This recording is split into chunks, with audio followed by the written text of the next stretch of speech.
अस्सलाम वालेकुम। हाँ जी, क्या हाल है? ठीक है, उम्मीद है खैरियत से होंगे। अच्छा, जैसा कि हमारा जो अमेज़न वर्चुअल असिस्टेंट का कोर्स स्टार्ट होने जा रहा है, ठीक है? तो जो उसमें सबसे पहला जो टास्क आता है आपका, जो मेन बैकबोन है अमेज़न वर्चुअल असिस्टेंट की टास्क की, ठीक है? जिस पे सारा जो अमेज़न का बिज़नेस रन कर रहा है या जिस पे डिपेंड करता है, ठीक है? वो है एक अच्छी प्रोडक्ट। कोई भी ऐसी अच्छी प्रोडक्ट जो अपने अपने क्लाइंट्स को रेफ़र करेंगे या अपने क्लाइंट को सजेस्ट करेंगे, तो उसमें कुछ क्वालिटीज़ होनी चाहिए, कुछ करैक्टरिस्टिक्स होनी चाहिए, जो हम अपने क्लाइंट्स को एक अच्छी रिसर्च वर्क करके दे सकें। और हमें एक क्वालिटीज़ पता होना चाहिए कि कौन सी ऐसी प्रोडक्ट है जो एक विनिंग प्रोडक्ट साबित हो सकती है, जो कि हमारा क्लाइंट्स अगर या हमारा इन्वेस्टर कल को वो लॉन्च करता है या उसको वो अपना स्टोर क्रिएट करता है उस प्रोडक्ट पे, तो उसको वो अच्छी खासी सेल्स भी आएंगी, उसको रिटर्न्स भी आएंगे, और वो उसका जो है ना एक अच्छे तरीके से बिजनेस सेटअप होगा। ठीक है, ये बात आपने मद्देनज़र रखनी है कि आप का क्लाइंट जो इन्वेस्टर आप पे डिपेंड कर रहा है, तो वो सारी इन्वेस्टमेंट आप पे आपके भरोसे पे उसने सारी जो है ना वो इन्वेस्टमेंट करनी है, ठीक है? तो इसलिए ये सबसे ज़रूरी है कि आप एक अच्छी प्रोडक्ट ढूँढें, एक अच्छी प्रोडक्ट रिसर्च करके तो आप उसको रेफ़र करें। लेकिन सबसे पहले आपको पता होना चाहिए कि एक अच्छी प्रोडक्ट में कौन-सी कैरेक्टरिस्टिक्स होती हैं, कौन-सी क्वालिटीज़ होनी चाहिए, या कौन-सी ऐसी प्रोडक्ट्स हैं जो हम रेफ़र नहीं करते या जिनको हम रिजेक्ट कर देते हैं, ठीक है? तो अभी क्योंकि टूल्स वगैरह का आगे इंशाल्लाह नेक्स्ट लेक्चर में जब होगा आपका लेक्चर, तो उसमें टूल्स वगैरह आपको पास होंगे ऑलरेडी। तो उसमें कुछ चीज़ें तो मैं आपको मैन्युअली यहाँ पे विदाउट टूल्स आपको बता दूँगा, ठीक है? लेकिन कुछ चीज़ें ऐसी होंगी कि जो टूल्स के बगैर आपको अभी समझ नहीं आएँगी। तो जो आप मैन्युअली अभी चीज़ें आपको समझ आ सकती हैं, वो मैं आपके साथ डिस्कस करूँगा। और जो कुछ ऐसी चीज़ें हैं जो जस्ट टूल्स के ज़रिए ही आपको पता चलेंगी, तो वो इंशाल्लाह जब हमारा लेक्चर होगा तो हम अपने नेक्स्ट लेक्चर में वो सारी चीज़ें आपको साथ डिफाइन करेंगे और प्रोसीजर भी बताएंगे, ठीक है? तो अभी सबसे पहले देखें, आपको ये मैं शो हो रहा होगा कि विनिंग प्रोडक्ट में हम एक अच्छी विनिंग प्रोडक्ट हम उसे बोलते हैं जिसकी प्राइस जो हो ना, price point of between $15 to $50, ठीक है? 15 से $50 तक की जो प्रोडक्ट है, प्राइस जिसकी सेलिंग प्राइस हो, तो उस प्रोडक्ट पे आपको अच्छा प्रॉफिट मार्जिन निकल सकता है, अच्छा प्रॉफिट रेशियो आपके लिए जनरेट हो सकता है, ठीक है? इससे कम अगर लो प्राइस की आप प्रोडक्ट लॉन्च कर देंगे, अपने क्लाइंट को रेफर कर देंगे, मिसाल के तौर पे $5 वाली, $6 जिसकी सेलिंग प्राइस है, $10 है सेलिंग प्राइस है, तो उसमें अमेजोन की फीसिस वगैरह डाल के, तो वो क्या नाम है, आपके क्लाइंट को कुछ नहीं बचना, ठीक है? तो इसलिए जो एक रिकमेंडेड क्राइटेरिया है उसके मुताबिक जो प्राइस होनी चाहिए आपकी प्रोडक्ट की, वो सेलिंग प्राइस कम से कम $15 होना चाहिए।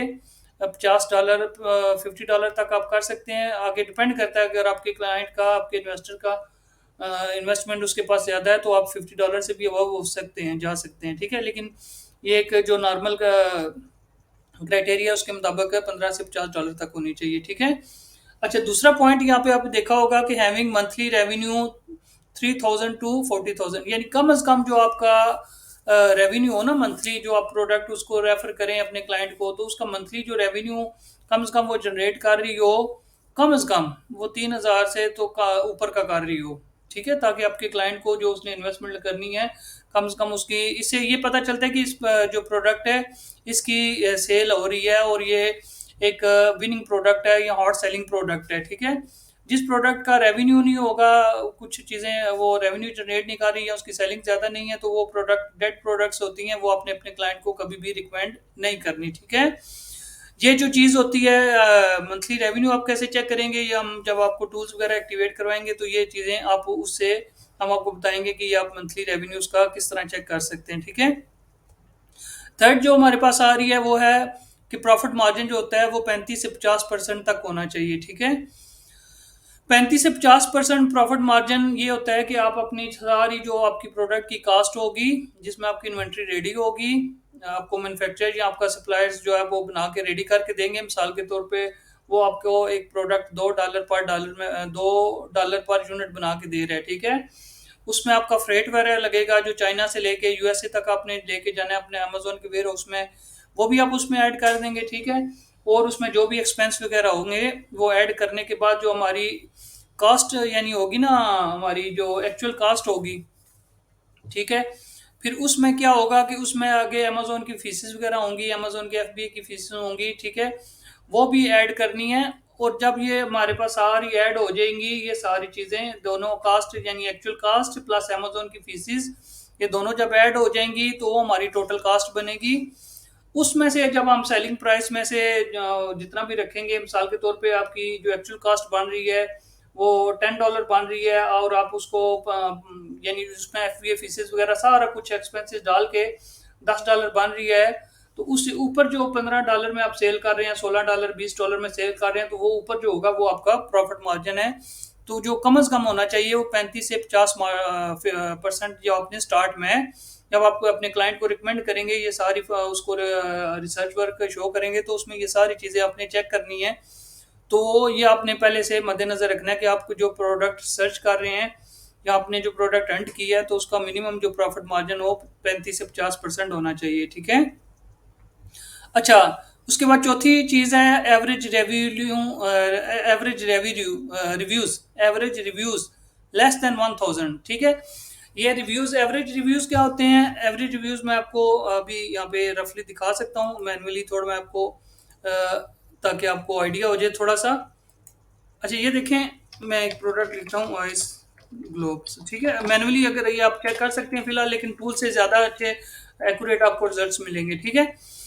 अच्छा, ये रिव्यूज़ क्या होते हैं? ये देखिए, मैंने आपको बताया था कि जो ऊपर स्पॉन्सर्स प्रोडक्ट होती हैं, इनको आपने बिल्कुल इग्नोर कर देना है। ये 4 जो ऊपर वाली स्पॉन्सर प्रोडक्ट है, इनको आप छोड़ दें।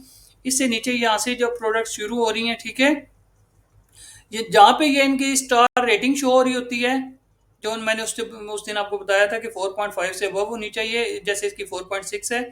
इसके आगे जो ये शो हो रहे हैं ना 315, ठीक है?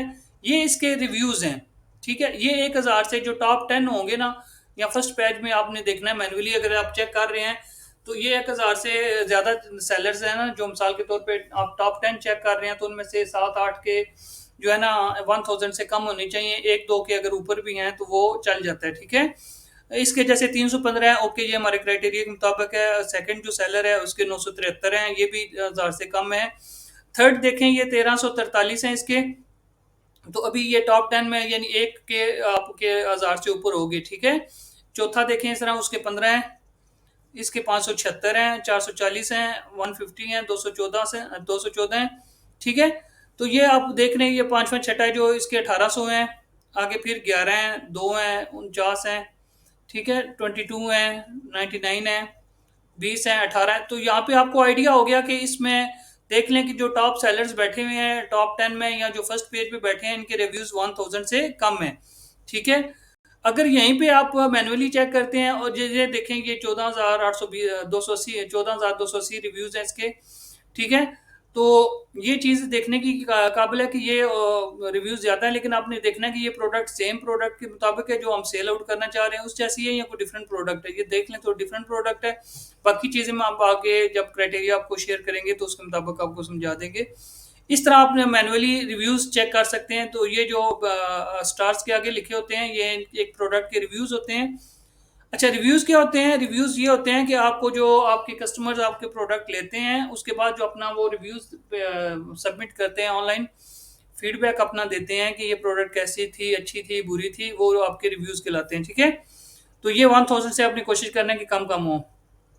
अच्छा, इससे अगला क्राइटेरिया ये है कि search volume more than 10,000। Search volume आप कैसे चेक करते हैं? सर्च वॉल्यूम हम टूल्स के ज़रिए चेक करते हैं। तो फिर ये जब आप टूल्स के ज़रिए हम आपको लेक्चर देंगे तो उसमें आपको दिखाएंगे कि सर्च वॉल्यूम आपने किस तरह चेक करते हैं। तो ये मिनिमम जो एक प्रोडक्ट का आप सर्च वॉल्यूम देखेंगे, ये मिनिमम सर्च वॉल्यूम 10,000 से अबव होना चाहिए, कम से कम 10,000 होना चाहिए, ठीक है? सर्च वॉल्यूम क्यों हम ज़्यादा देखते हैं कि सर्च वॉल्यूम से ये मुराद होता है कि जैसे मैंने अभी यहाँ पे ये आपको प्रोडक्ट ढूंढ के इसका ये यहाँ पे सर्च किया आइस ग्लोब, जब मैंने इसको सर्च किया तो ये सही टर्म है कि मैं एक एज ए कस्टमर एक क्लाइंट यहाँ पे सर्च किया इस प्रोडक्ट को, इस कीवर्ड को, तो मैं ये उस तरह ये काउंटिंग होती है जो आपका सर्च वॉल्यूम होता है ना, ठीक है? कि कितने लोग ये प्रोडक्ट ढूंढ रहे हैं या सर्च कर रहे हैं या इंटरेस्टेड है इस प्रोडक्ट में, ठीक है? तो ये आपने जो देखना है ये 10,000 से अबव होना चाहिए। आगे हमारा ये देखें, स्मॉल एंड लाइट वेट। हमारी जो प्रोडक्ट है वो बहुत ज़्यादा बड़ी नहीं होनी चाहिए। इसमें भी आपको बताया था उस दिन भी कि अमेज़न की फीसेस होती हैं, जब वो अपने वेयर हाउस में रखेगा वो स्टोरेज कास्ट करेगा, वो क्यूबिक मीटर के हिसाब से होती हैं, ठीक है? तो वो आपको अगर आपकी प्रोडक्ट वेट वाली है और ज़्यादा डायमेंशंस वाली है तो आपको फीसेस ज़्यादा पड़ेंगी। और सेम इशू आपको जब आप यहाँ से चाइना से शिपिंग करेंगे तो शिपिंग आपको ज़्यादा पड़ेगी, फ्रेट ज़्यादा पड़ेगा। तो इसलिए हम कोशिश करते हैं कि स्मॉल वेट की लाइट वेट की जो प्रोडक्ट है हम वो प्रेफर करते हैं, ठीक है? आपने बड़ी प्रोडक्ट भी क्लाइंट को रेफर नहीं करनी। स्मॉल वेट एक रफ सा आइडिया दे दूं कि 1 किलो से अगर आप ज़्यादा कम कम कोशिश करें, 1 किलो 1.5 किलो तक, मैक्सिमम आप 1.5 किलो तक प्रोडक्ट ले सकते हैं। लेकिन मेरा यही मशवरा है कि आप 1 किलो से कम कम वजन वाली प्रोडक्ट को कंसिडर करें, ठीक है? अगला पॉइंट हमारा easy to source and ship, यानी कोई भी ऐसी प्रोडक्ट है जो इजी टू सोर्स और शिप, यानी अभी ये देखें, ये हमारी जो प्रोडक्ट है आइस ग्लोब मैंने आपको शो किया है, ठीक है? ये भी मेरे ख्याल है ये ग्लास की प्रोडक्ट है, इसको मजीद चेक करना पड़ेगा क्योंकि डिटेल में जब हम इसको चेक करेंगे तो कोई ऐसी प्रोडक्ट नहीं होनी चाहिए जो यानी शिपिंग के दौरान उसकी पैकिंग का इशू आए, यानी रास्ते में टूटने का खदशा हो, ब्रेकेबल हो, ठीक है? जो या जिसकी शिपमेंट में कुछ ऐसी रिस्ट्रिक्शन हो, जो है ना बॉर्डर वगैरह पे या कस्टम पे आपको कुछ ऐसे ऑक्सीजन ऑब्जर्वर वगैरह या कुछ ऐसे केमिकल इसमें प्रोडक्ट में यूज़ हो रहे हो जिनको आप को जो शिपमेंट है या कस्टम क्लियरेंस में आपको ज़्यादा प्रॉब्लम आए, तो वो भी अपने जहन में रखना है कि वो ऐसी भी प्रोडक्ट अपने क्लाइंट को कभी भी रेफर नहीं करनी जिसमें शिपमेंट के दौरान और सोर्सिंग के दौरान यानी मैन्युफैक्चरिंग के दौरान आपको प्रॉब्लम्स आए, ठीक है? उससे अगला जो हमारा है नॉट सीजनल। सीजनल मतलब ये है कि कोई भी ऐसी प्रोडक्ट आपने अपने क्लाइंट को कभी भी रेफर नहीं करनी जो सीजनल हो। सीजनल से मुराद ये है, जैसे ये देखें, अभी मैं आपको बताता हूँ कि ये एक प्रोडक्ट है, ठीक है? आइस ग्लोब छोड़े, आइस बकेट लिख देते हैं हम, ठीक है? आइस बकेट, ठीक है? आइस बकेट देखें, ये अभी एक प्रोडक्ट ऐसी है जो आप ज़्यादातर गर्मियों में यूज़ होगी, ठीक है? तो सर्दियों में तो ये आइस बकेट यूज़ नहीं होगी। तो ये ऐसी जो होती हैं सीजनल प्रोडक्ट होती हैं, ऐसी भी प्रोडक्ट्स आपने इग्नोर करनी है, अपने क्लाइंट को कभी भी रिकमेंड नहीं करनी, ठीक है? अच्छा, उसके बाद नो अमेज़न और ब्रांड डोमिनेंसी, यानी अमेज़न जो है उसमें एज ए सेलर बहुत ज़्यादा नहीं होना चाहिए। और ब्रांड ब्रांड डोमिनेंसी से मुराद है कि अगर आप शर्ट्स वगैरह या शूज़ वगैरह सेल आउट करना चाह रहे हैं और उसमें देखें अगर वो आ जाता है, एडिडास आ जाता है या इस तरह के नाइकी बड़े आ जाते हैं, ब्रांड आ जाते हैं, तो ऐसे भी प्रोडक्ट आपने इग्नोर कर जाते हैं करनी है जिसमें बहुत बड़े बड़े ब्रांड बैठे हों, ठीक है? उसके बाद है अनब्रेकेबल, यानी आपकी प्रोडक्ट ना टूटने वाली नहीं होनी चाहिए, ग्लासेस वगैरह नहीं होने चाहिए, क्योंकि उसमें क्लेम ज़्यादा आएगा, लोगों की कंप्लेंट ज़्यादा आएंगी, तो उसको भी आपने इग्नोर करना है, ठीक है?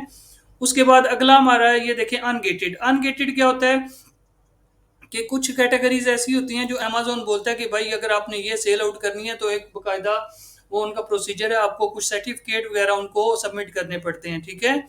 कुछ ऐसी बच्चों से रिलेटेड प्रोडक्ट्स हैं, ठीक है, जिनमें चॉकिंग वगैरह का इशू आता हो बच्चों के, यानी वो अलग में निकलने वाली कुछ प्रोडक्ट हैं या जिनमें सेफ्टी वगैरह का कुछ इशू आता हो, वैसी प्रोडक्ट्स अगर आप सेल आउट करना चाहते हैं तो ऐसी प्रोडक्ट भी आपको उसके लिए अमेज़न से बाकायदा अपने मैन्युफैक्चरर से सर्टिफिकेट लेना पड़ेगा और अमेज़न को सबमिट करना पड़ेगा, और अगर अमेज़न उसको अलाउ करेगा तो आप वो सेल आउट कर सकते हैं।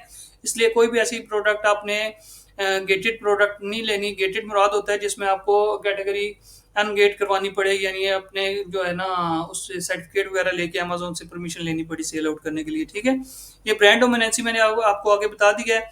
नो इलेक्ट्रिक और ग्रोसरी आइटम, जैसे हमारी बहन ने सुबह पूछा था कि इलेक्ट्रिक आइटम और ग्रोसरी आइटम वही होते हैं खाने पीने वाली चीज़ें।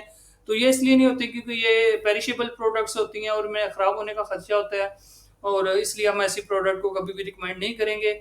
इलेक्ट्रिक प्रोडक्ट को भी हम ज़्यादातर मोस्टली इग्नोर करेंगे। वो इसलिए इग्नोर करेंगे कि जो होती हैं इलेक्ट्रिक प्रोडक्ट्स होती हैं उनमें क्लेम ज़्यादा होता है। मिसाल के बैटरी का कुछ इशू आ गया, कुछ वायर वगैरह हिल गई शिपमेंट के दौरान या उसके ट्रांसफ़र के दौरान, तो उसमें भी क्लेम ज़्यादा होते हैं। जो गारंटी क्लेम के इश्यूज आ जाते हैं, तो हम इलेक्ट्रिक प्रोडक्ट्स को भी रिकमेंड बिल्कुल नहीं करेंगे, ठीक है?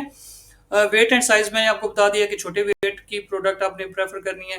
तो ये छोटी सी आपको एक हल्का सा मैंने रफ सा आइडिया बता दिया कि एक अच्छी विनिंग प्रोडक्ट क्या होती है, ठीक है? इन डिटेल इंशाल्लाह जब आपका प्रोडक्ट सर्च का लेक्चर होगा तो उसमें हम बिल्कुल आपको ये सारी चीज़ें टूल्स के मुताबिक आपको ये करके दिखाएंगे और एक एक चीज़ समझाएंगे कि ये किस तरह आप सर्च वॉल्यूम किस तरह निकाल सकते हैं और रिव्यूज़ वगैरह कैसे चेक करेंगे। एक एक चीज़ हम इंशाल्लाह आपको यूनिफॉर्म एक चीज़ होती है यूनिफॉर्म। आपने कोई भी ऐसी प्रोडक्ट या ऐसा कीवर्ड नहीं लेना जो यूनिफॉर्म ना हो। यूनिफॉर्म से मुराद है कि जैसे मैंने ये देखें आइस बकेट लिखा है ना, तो इसमें जितने भी रिजल्ट शो हों वो आइस बकेट ही शो होना चाहिए। यहाँ पे कोई मोटर, कोई ओवन, कुछ इस तरह की चीज़ें शो नहीं होनी चाहिए, ठीक है। ये देखिए सारी आइस बकेट ही हैं। और अगर कोई ऐसा कीवर्ड आप टाइप करते हैं जिसमें डिफरेंट प्रोडक्ट्स शो हो रही हैं, ठीक है, उसमें मोटर भी शो हो रही है, उसमें पंखा शो हो रहा है, उसमें चार्जर शो हो रहा है, तो ऐसे ही प्रोडक्ट यूनिफॉर्म नहीं होती है। ऐसा कीवर्ड, ऐसा प्रोडक्ट भी हम क्लाइंट को कभी भी रेफर नहीं करते, ठीक है।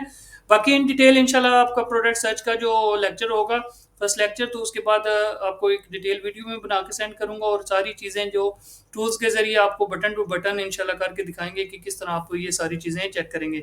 ये सिर्फ है आपको एक रफ आइडिया देने के लिए, ताकि आपके माइंड में पहले से ये चीज़ें पता हो कि एक अच्छी प्रोडक्ट क्या हो, ठीक है। अगर जो भी लोग अभी मैनुअली इसमें करना चाहते हैं प्रैक्टिस, तो वो कर सकते हैं, ठीक है। तो ये एक प्रोसीजर है इसका, क्या नाम है, आप किस तरह भी एक अच्छी प्रोडक्ट, विनिंग प्रोडक्ट क्या होती है, ठीक है। उम्मीद है कि आपको समझ आ गई होगी। बाकी इन डिटेल आपको वीडियोस वगैरह में शेयर करता रहूँगा। तो अपना ख्याल रखिएगा। अल्लाह पाक हम सब का अमीन नासर हो।